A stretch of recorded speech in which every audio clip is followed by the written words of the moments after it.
Bonjour à tous. Voilà, aujourd'hui on va vous présenter, pour ceux qui ne le connaissent pas, le petit drone Raistello. Ça fait un moment qu'il est sorti, hein, ça fait 4 ou 5 ans qu'il est sorti ce drone, mais je tenais à faire une vidéo sur ce drone. Moi ça fait 4 ans que je le possède. Il a subi pas mal de crash. Dans le pire des cas, ce que je cassais c'était une hélice. Dans le pire des cas. Alors depuis 4 ans que je l'ai, j'ai cassé 3 hélices dessus. Ouais. Et alors, on va parler vite fait de ce drone. Ce qui est bien sur ce drone, moi ce que j'aime bien en tout cas, c'est pour ça que je l'avais pris à l'époque, et que je l'ai encore aujourd'hui, c'est qu'il est petit, très léger, il peut voler à une trentaine de mètres, il fait de la vidéo en 720p avec une stabilisation numérique qui est très bien. Même la stabilisation numérique que ce drone possède aujourd'hui, il y a des drones qui tentent de faire pareil, mais ils sont pas au point. Sincèrement, bon après, c'est du alors DJI, c'est du DJI qui est fait, je crois, qui s'est associé à l'époque, qui s'est associé avec Intel. On peut le voir marqué en tout petit en bas, mais bon, je sais pas si vous le verrez. C'est marqué Intel DJI. Je sais pas, j'essaie de voir si vous agrandirez sur la vidéo, on peut le voir ici. Très petit. Bon. Tac tac.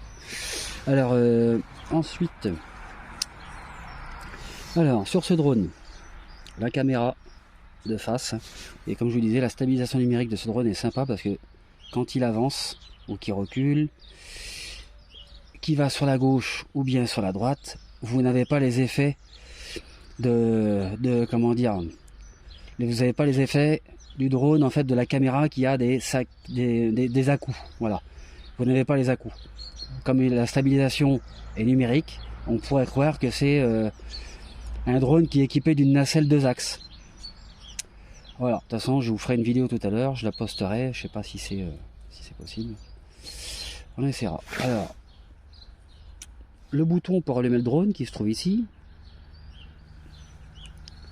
La prise pour recharger le drone qui se trouve ici. C'est une prise de type Android. La caméra de position qui se trouve sous le ventre du drone, c'est grâce à ça qu'il est très bien stabilisé, hein. Les capteurs infrarouges qui servent de capteur d'obstacles pour le sol par exemple, hein, si le drone est pendant que le drone est en vol, vous mettez votre main en dessous, lui il va sentir qu'il y a un obstacle et il va reprendre un peu d'altitude. Quand vous retirez votre main, le drone va se remettre à l'altitude où il était au départ, c'est-à-dire avec le contact du sol. Voilà, si je peux m'exprimer ainsi. Ça sert à capter en fait surtout le sol, les obstacles, et selon l'application que vous avez, parce qu'il y a une application qui est assez sympa, je vous en parlerai un peu plus tout à l'heure. Voilà.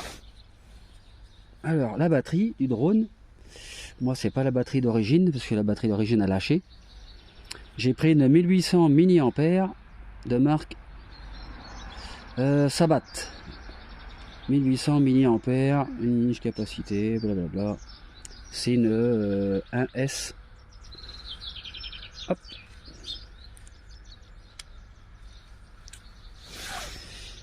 Voilà. Donc, là, il ne reste plus qu'à allumer le drone.